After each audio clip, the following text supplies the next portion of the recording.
Amigas y amigos, en la situación por la que atraviesa Venezuela es de extrema importancia no perder la perspectiva. ¿Qué quiero decir con esto? Que los venezolanos tenemos que estar conscientes, más allá de las dificultades y problemas, que estos solo tienen solución en el marco de la Constitución, respetando las reglas de juego de la democracia y renunciando a tentaciones ultra radicales y extraconstitucionales que solo conducen a acentuar la crisis. La historia lo demuestra. El país ha perdido brillantes oportunidades para lograr la paz y desarrollarse armónicamente, a base de consensos, de diálogos, por obra del inmediatismo, de aventuras insensatas y de la irresponsabilidad de individualidades y de grupos desbordados por el deseo de capturar el poder a como dé lugar. No quiero citar ejemplos por el carácter polémico que estos tienen. Basta recordar el 18 de octubre de 1945 y el 24 de noviembre de 1948.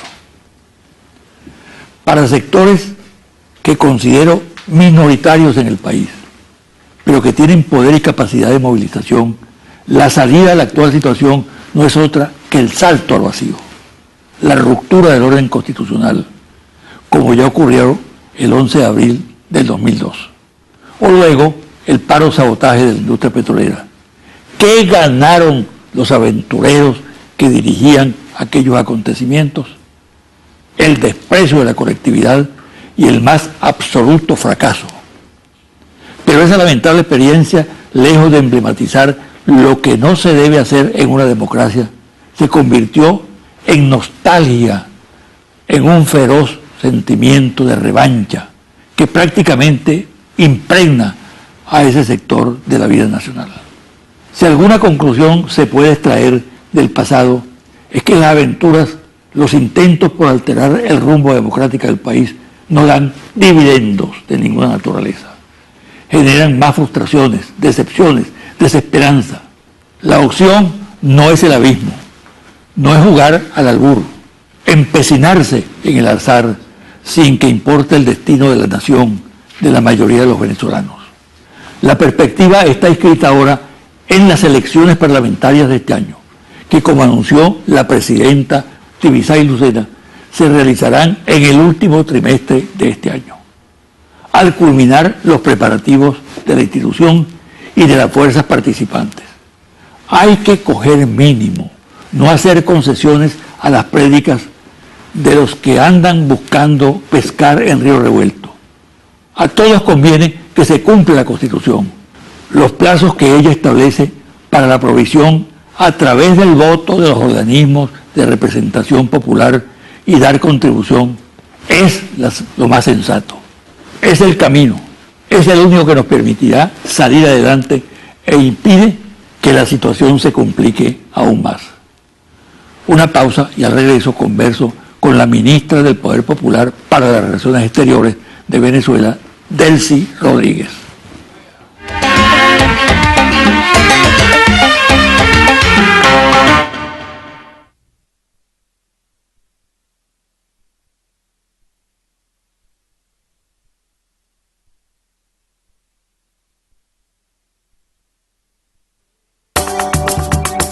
Estás viendo José Vicente Hoy. Tu canal.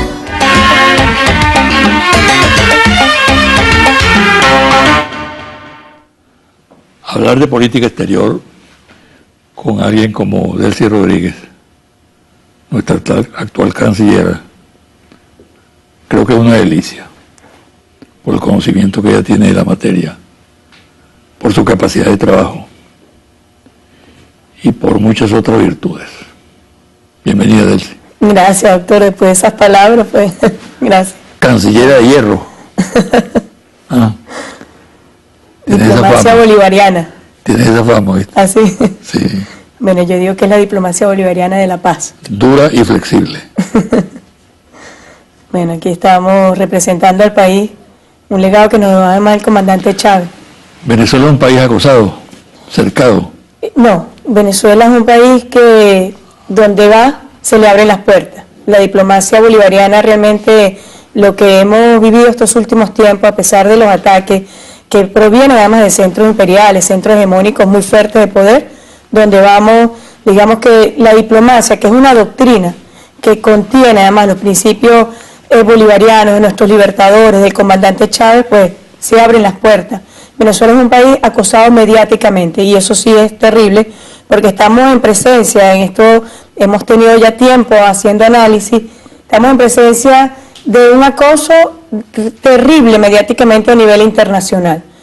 Y cuando tratamos de ver las acciones contra los centros de poder mediático, ahí es donde realmente uno siente que está enfrentando un poder que es completamente anómico. Si usted se pone a revisar jurisprudencia de organismos internacionales o incluso de tribunales nacionales de determinados países, la impunidad con la que actúan los medios de comunicación es absoluta. Es una franja donde no entra ningún tipo de derecho, ni los derechos nacionales ni el derecho internacional. Se ha convertido en una especie de poder autónomo, ¿no? Es un poder autónomo completamente que además responde a centros financieros de poder. Entonces es como, digamos, el brazo armado a nivel de la opinión pública, así como se habla de ejércitos muy poderosos. Bueno, este es un ejército opiniático muy poderoso que goza de impunidad absoluta en el mundo. ¿Y el papel de los políticos? El papel de los políticos es nosotros dar la batalla y la acción que corresponde en todos los ámbitos, no solamente diplomáticos, sino ustedes también lo mencionan, lo político, lo diplomático es político, pero cualquier tipo de acción que permita revelar además la primacía de la realidad. Yo se lo decía en una oportunidad como ministra de Comunicación, una cosa es la realidad virtual que pretenden vender los medios de comunicación y otra cosa es la primacía de la realidad, que es la verdad. Y es la verdad a la que pertenece, doctor Rangel, y la que ejercen los pueblos. No hay otra verdad, sino la que realmente viven y pueden exhibir los pueblos. Para una situación como la actual, con ese cerco mediático, y además con una serie de conjuras de todo tipo, ¿no? ¿Cuáles son las fortalezas y las debilidades de nuestro servicio exterior? Bueno, primero, una gran fortaleza son los anillos de protección que nos legó diplomáticamente el comandante Chávez. Recientemente en Quito hablábamos justamente de eso. Nosotros vivimos hoy una América Latina que no es la misma América Latina de los años 80. Hoy América Latina y el Caribe... Se puede hablar de antes y después de completamente. Hoy, antes se exhibía una política neoliberal en el ejercicio del modelo político-económico. Hoy tenemos una América Latina y el Caribe que exhibe modelos de progreso para sus pueblos autónomos, independientes y que además diplomáticamente conforman un entramado de unidad política, económica, social, cultural, en educación. Cuando nosotros vemos lo que se ha avanzado, por ejemplo, en el Caribe con mecanismos de cooperación, de complementariedad, pero principalmente de unión política, es impresionante. El caso específico de Petrocaribe, cómo ha impactado positivamente al Caribe como una región económica. 25% de su Producto Interno Bruto ha sido impactado positivamente por este mecanismo de cooperación y de unión. En el caso ya propiamente dicho de Sudamérica, la UNASUR, y América Latina, la CELAC, América Latina y el Caribe, es muy importante ver cómo el crecimiento económico de América Latina ha ido aunado a los mecanismos de unión política. Eso se exhibe en los números, de tal forma que podemos hablar, como usted decía, de un antes y un después de nuestros tiempos diplomáticos. ¿Debilidades? Debilidades, fíjese, la Cancillería como tal, obviamente también sufrió un proceso de transformación con la Revolución Bolivariana y se ha avanzado muchísimo. Usted fue canciller, yo estoy, digamos, en mi segundo momento en la Cancillería y pienso, y lo puedo constatar además, que el servicio exterior ha dado un vuelco y es un servicio exterior que ya asume como propia esta doctrina diplomática bolivariana basada en los fundamentos de nuestros valores, basado también en el precepto que nos legó el comandante, un lenguaje diplomático distinto. Esta semana yo asistí al acto conmemorativo de los 67 años de Al-Nabda, que bueno, fue el mecanismo de despojo territorial a Palestina. Y yo le decía, el lenguaje de la diplomacia bolivariana se ha construido sobre basamentos distintos y muchas veces choca con los centros diplomáticos. Simplemente hay declaraciones y hay un lenguaje propio de la diplomacia, usted también la conoce muy bien, Y yo le decía, no basta con las declaraciones sobre el caso, digamos, los crímenes que se ha cometido contra el pueblo palestino, decir, manifestamos nuestra preocupación. La diplomacia bolivariana va más allá de manifestar, entonces hay un rompimiento también con el lenguaje diplomático y eso es un avance importante. ¿Que nos falta avanzar? Sí, todavía nos falta avanzar mucho en infraestructura, digamos, crear redes que también sean cónsonas con este nuevo modelo que nosotros estamos desarrollando. En el ámbito mundial, ¿qué incidencia tiene esta política que tú señalas? Por ejemplo, Asia, África, sí, América Latina y el Caribe. Muy importante. Estados Unidos. Nosotros tenemos casi 150 misiones diplomáticas en el mundo, pero cuando analizamos dónde están esas misiones diplomáticas, bueno, están concentradas en América Latina, en el Caribe, en África. O sea, Venezuela es uno de los países latinoamericanos que tiene mayor cantidad de misiones diplomáticas en África. Hay una política acertada además hacia África. Cuando vemos el acercamiento a esa nueva geopolítica mundial que se está dando con organizaciones como los BRICS, Brasil, Rusia, India, China, Sudáfrica, es una política que se acopla además y va acompañando las transformaciones geopolíticas que están ocurriendo en el planeta en sí mismo. Y esas nuevas configuraciones geopolíticas son contrarias al desarrollo imperialista que exhibe también el planeta. Entonces, obviamente la diplomacia bolivariana, nosotros lo decimos, estamos ante una nueva configuración geopolítica. América Latina y el Caribe representan además un modelo ejemplar. A veces cuando uno está en curso en nuestro propio mecanismo, no nos damos cuenta de lo que ha avanzado América Latina y el Caribe, pero cuando nosotros vamos a otros continentes, el interés que despiertan organizaciones como la CELAC, como la UNASUR, es tremendo. Todos los países quieren un acercamiento. Y ahorita nosotros vemos mecanismos incluso que se han establecido en los últimos años, China con la CELAC, los BRICS con la CELAC, China, UNASUR, Unión Europea con la CELAC. Hay una nueva reconfiguración mundial y la política exterior venezolana está en el centro de esa nueva reconfiguración. ¿Y el dolor de cabeza? Estados Unidos. Yo diría que para nosotros Estados Unidos no es un dolor de cabeza, es un modelo que es simplemente distinto. Cuando uno analiza la historia de los Estados Unidos, es una historia basada en la expansión imperial, incluso territorial. Si usted ve bien cómo se va armando el mapa de los Estados Unidos, comienza con una franja muy pequeña en el este de los Estados Unidos y se va expandiendo, bueno, de una forma terrófaga tremenda y que requiere además la política belicista. No hay otra manera de una expansión territorial como esa, sí, no exhibe también una política belicista. Pero cuando usted analiza la declaración de independencia de los Estados Unidos, cuando se analiza la Constitución de los Estados Unidos, obviamente son modelos que son distintos.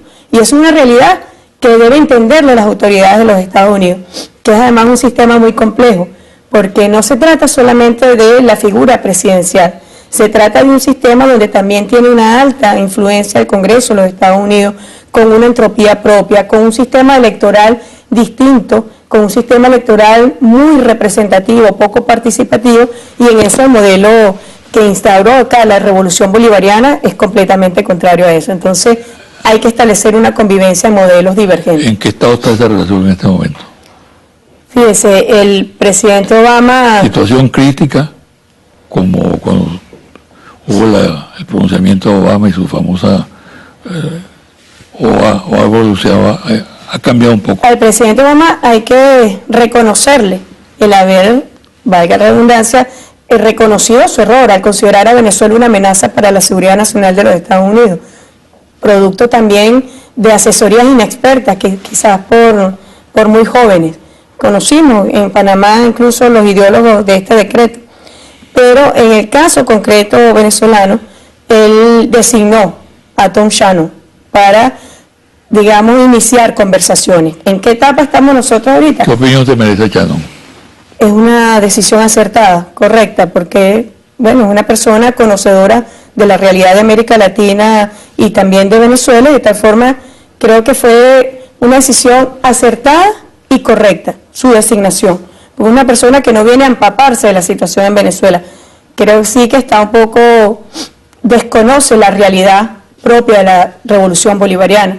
Yo le pregunté en una oportunidad si él conocía los programas sociales que se desarrollan en Venezuela, las misiones sociales. No, fue la respuesta. Yo le dije, bueno, eso que tú ves en las misiones sociales no tiene otro nombre sino que derechos humanos.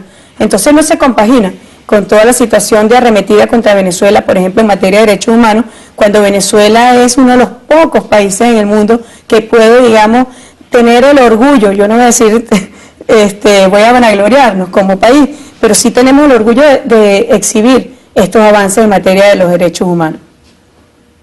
Mira, en este momento hay una feroz ofensiva, ya dijimos eso, mediática, ¿no? Sí.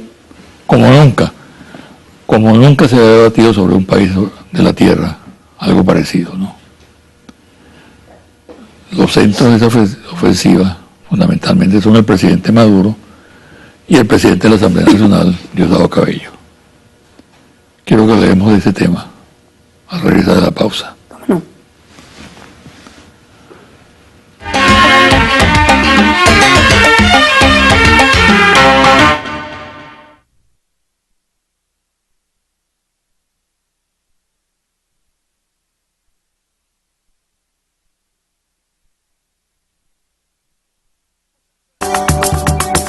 Estás viendo José Vicente Hoy. Más Ventana, tu canal.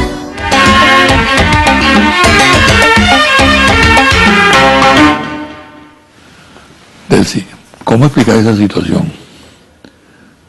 Ese mensaje, esa ofensiva escatológica contra el país, ¿no? Brutal, con un lenguaje de albañal, ¿no? Más allá del discurso, de lo que uno pueda decir, ¿no? Sobre la confabulación mediática, sobre la responsabilidad del imperio y de la derecha. ¿Qué más hay detrás de eso? Muy peligroso porque lo hemos sostenido. Nosotros hacemos seguimiento permanente de la cartelización mediática de la mentira y la infamia contra Venezuela.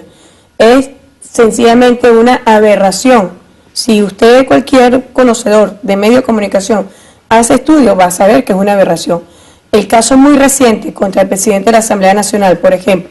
Nosotros hicimos estudios de las 17 semanas que han transcurrido este año. Medios españoles solamente. Cuando usted ve la valoración de las noticias que allí se muestran, 71% son negativas, 29% neutrales y 0 positivas. Eso demuestra además no solamente que hay una arremetida, una campaña feroz contra el país, sino que busca deslegitimar las instituciones del Estado venezolano, porque el presidente de la Asamblea Nacional obviamente juega un papel relevante, no solamente desde el punto de vista político en Venezuela, bueno, por la figura que representa Diosdado Cabello, sino también por ser el presidente de un poder, digamos, que juega un papel preponderante institucionalmente en el país. Cuando nosotros vemos estas campañas, no solamente contra el presidente de la Asamblea Nacional, contra el presidente de la República, que busca deslegitimar su mandato, busca ahí una intención de erosionar la legitimidad del Estado venezolano. Existe una construcción que es una construcción propia de los Estados Unidos, y eso hay que aclararlo. La concepción del Estado fallido o del Estado forajido no es una concepción jurídica, es una concepción elaborada por los Estados Unidos para permitir la intervención en determinados países que obviamente no son cónsonos con sus intereses hegemónicos. Y lo hemos denunciado, la consideración de Venezuela como un país violador de los derechos humanos, la consideración de Venezuela como un narcoestado, tiene una sola intención, que es la intervención extranjera. Y la campaña mediática, lo sufrimos también mucho el año pasado, cuando se dio la cartelización editorial de todos los medios del continente en contra de Venezuela, obviamente busca debilitar no solamente las instituciones, sino apoderarse de una opinión pública que desmoralice al pueblo venezolano, permitiendo y facilitando también la intervención extranjera. El libertador Simón Bolívar estuvo muy claro de eso, decía: antes que yo llegue a algún sitio, primero llega la mula con la imprenta, la artillería del pensamiento, porque él sabía que ganarse la opinión pública era muy importante antes de cualquier batalla.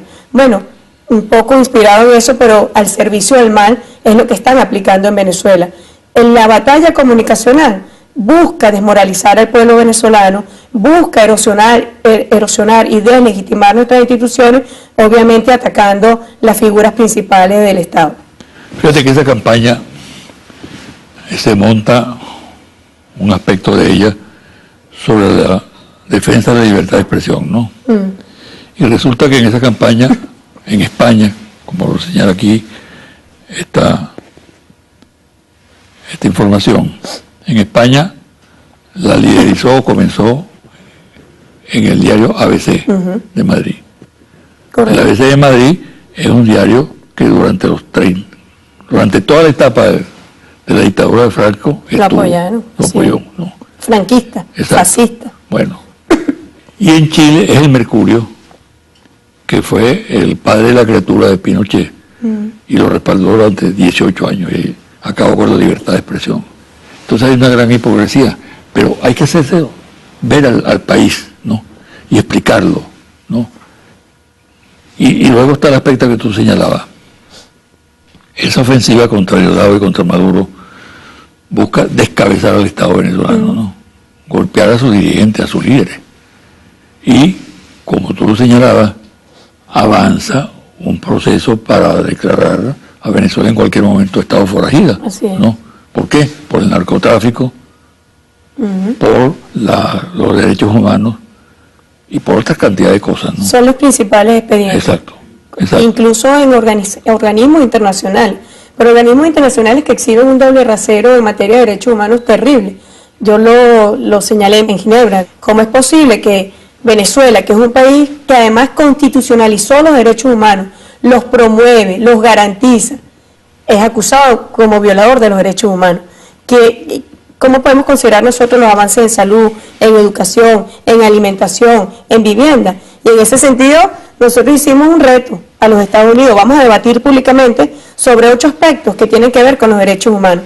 Estamos esperando, porque eso sería interesante que debatiéramos. No solamente la situación de los derechos humanos en los Estados Unidos y en Venezuela, hablemos del mundo también. El caso de Palestina es una vergüenza mundial, pero usted no ve las organizaciones en materia de derechos humanos pronunciándose sobre los crímenes de guerra que cometen los israelíes contra el pueblo palestino. Y es un caso de verdad que conmueve a la opinión pública mundial. El tema del acoso mediático contra Venezuela, sin duda, busca delegitimar nuestras instituciones y sin duda busca, digamos, favorecer y además garantizar la intervención extranjera. No es cualquier cosa lo que está ocurriendo a nivel mediático, ni puede ser desentendido simplemente como que, no es un medio de comunicación. No, no es un medio de comunicación. Es una política comunicacional orquestada y además cartelizada editorialmente contra Venezuela. ¿Cómo se defiende Venezuela ante un ataque mediático como tal? Si los medios de comunicación, insisto, gozan de impunidad. Prácticamente podríamos decir que tienen licencia para matar y no existe norma alguna, ni incluso espacio normativo que permita la penalización de estas acciones criminales. Y cuando un ciudadano que se siente ofendido, agraviado, calumniado, como es el caso de Diosdado, ¿no?, que sale en defensa de su honor, de su familia, porque decirle a alguien que es jefe de un cártel de narcotráfico es una humillación, es un hecho despreciable de todo punto de vista. Así es. Entonces recurre a la justicia, ¿no?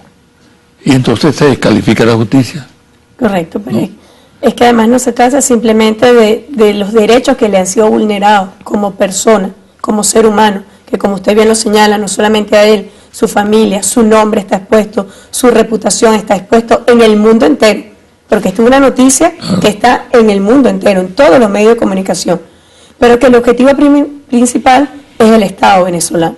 Entonces nosotros tenemos que ser muy cuidadosos y muy responsables en el momento de ejercer las acciones correspondientes. ¿Cómo está asumiendo este tema la Cancillería desde el punto de vista comunicacional, desde el punto de vista organizativo, de la estructura? ¿Cómo enfrentar esta situación? Nosotros hemos venido estudiando justamente, lo decía al principio, este tema. ¿Cuál debe ser la acción que corresponda? Y es impresionante, ahorita que estamos hablando a nivel de Sudamérica, en la creación de un observatorio sobre comportamiento de las transnacionales que vulneran derechos soberanos de los estados, nosotros planteamos que una de las principales transnacionales que vulneran derechos soberanos son los medios de comunicación. y el observatorio debe contemplar a los medios de comunicación.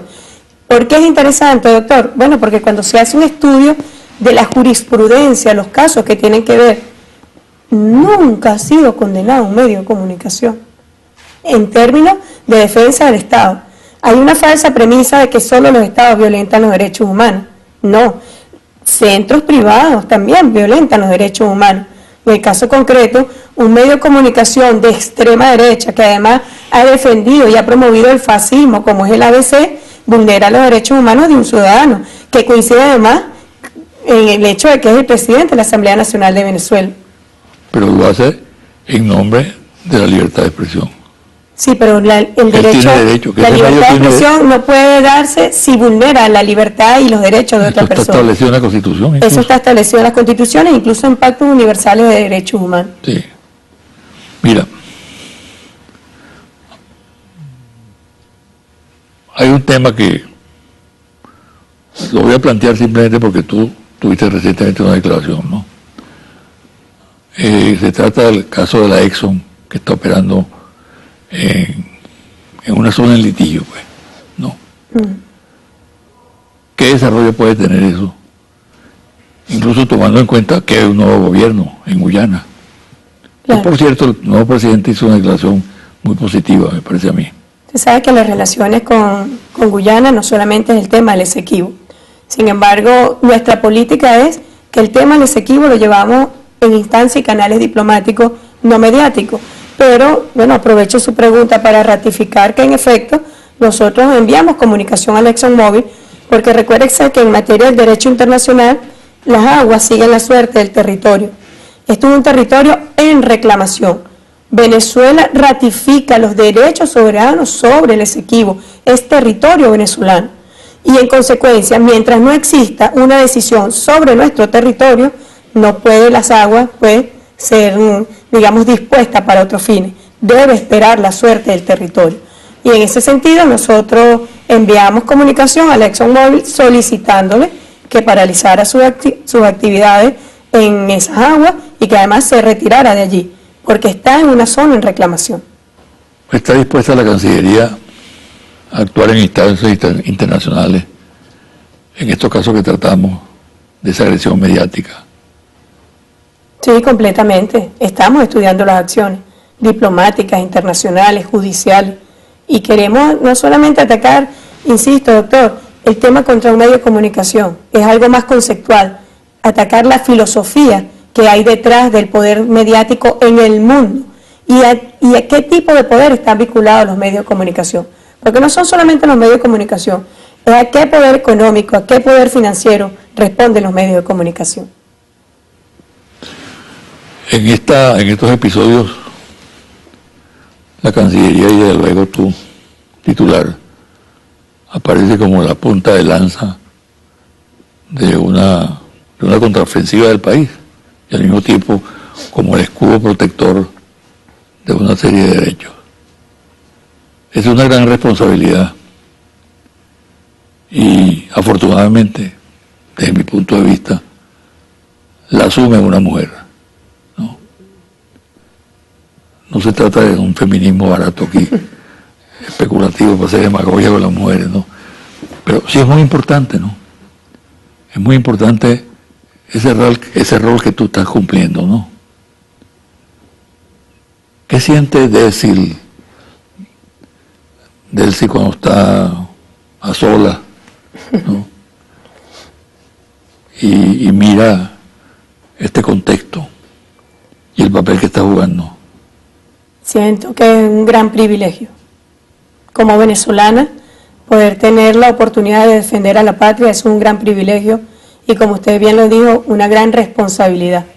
Cada paso a nivel personal o a nivel ya como en mi condición de canciller debe tener, digamos, medido cualquier tipo de incidencia o impacto que eso pueda tener, porque es la responsabilidad de representar los intereses de nuestra patria en el mundo entero y sobre todo en el marco de una campaña, como bien le hemos estado hablando en el desarrollo de este programa, tan feroz contra el país, y no solamente mediático, sino que, bueno, hemos vivido este año una cosa tan insólita como un decreto considerándonos una amenaza a la seguridad nacional del país más poderoso desde el punto de vista militar en el planeta.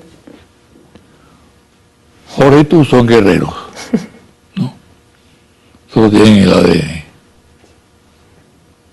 ¿Qué recuerdo guardas? Fíjese que ahorita que usted me pregunta qué siento yo de mi infancia, por ejemplo, me ha enseñado muchísimo porque mi papá fue un gran internacionalista. Mi papá acompañó la causa árabe, acompañó la causa palestina, acompañó la causa de los saharauis. Siempre estuvo, digamos, al lado, fue un militante, creyente y fervoroso de las causas que en esencia eran causas de justicia. Y cuando yo ando por el mundo, me recuerdo mucho esa infancia y siento que él también nos está acompañando, así como también siento que nos acompaña el comandante Chávez cuando hace defensa de los pueblos, cuando nosotros vemos que pueblos enteros son masacrados, que niños son masacrados, sentimos esa misma injusticia en nuestra sangre. Bueno, muchas gracias. Gracias a usted, doctor. Y mucha suerte. Gracias. Una pausa y regresar a los confidenciales.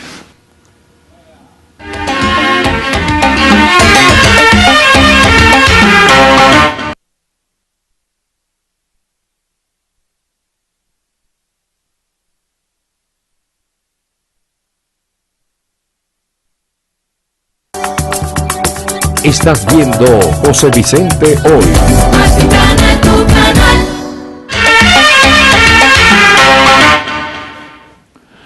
Al iniciar esta sección de confidenciales, quiero testimoniar de forma categórica y contundente mi más plena y absoluta solidaridad con Diosdado Cabello.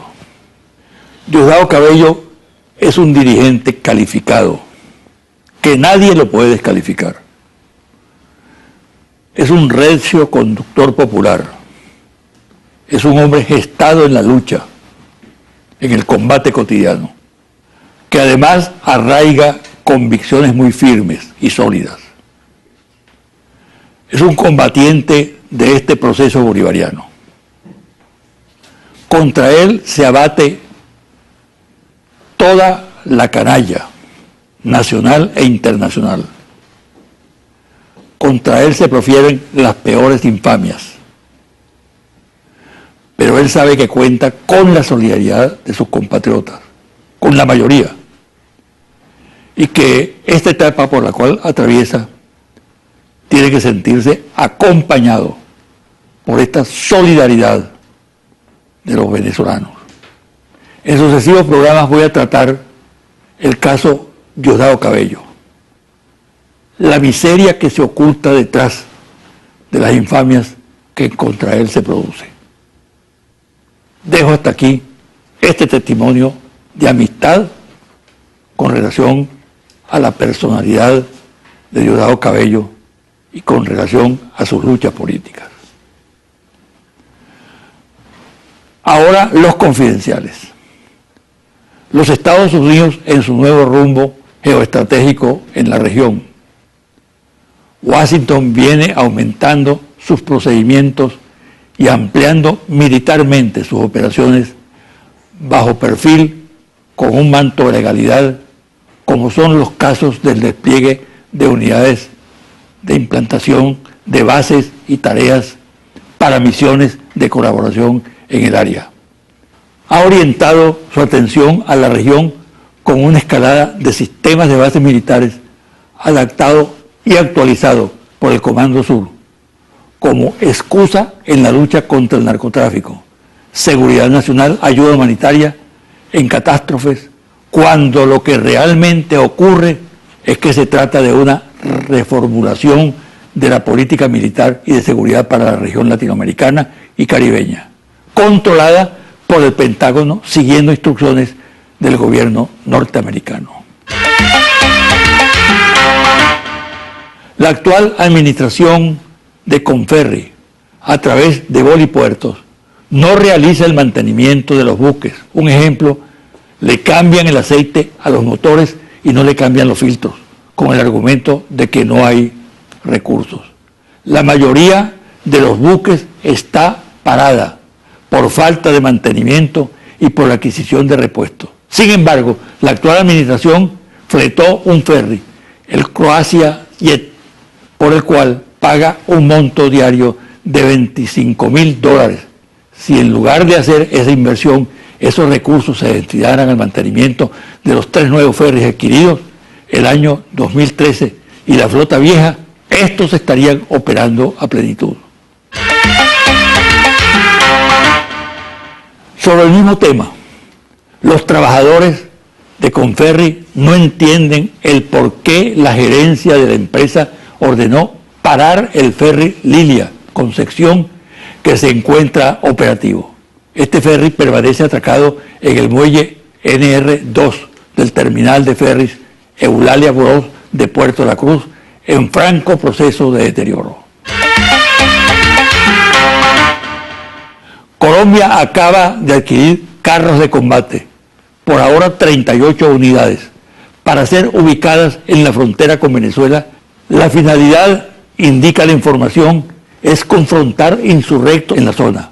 La pregunta pertinente, en este caso, tiene que ver con qué tipo de insurgentes, ya que la guerrilla dialoga con el gobierno de Santos en La Habana y los paramilitares se hallan en Venezuela. ¿Qué propósitos tiene este reequipamiento militar del vecino? En medios políticos próximos al Partido Primero Justicia se comenta que sus dirigentes manifiestan reiteradamente que no ven el momento de superar la actual etapa de las elecciones parlamentarias para abrirse con una política propia, sea cual sea el resultado del evento.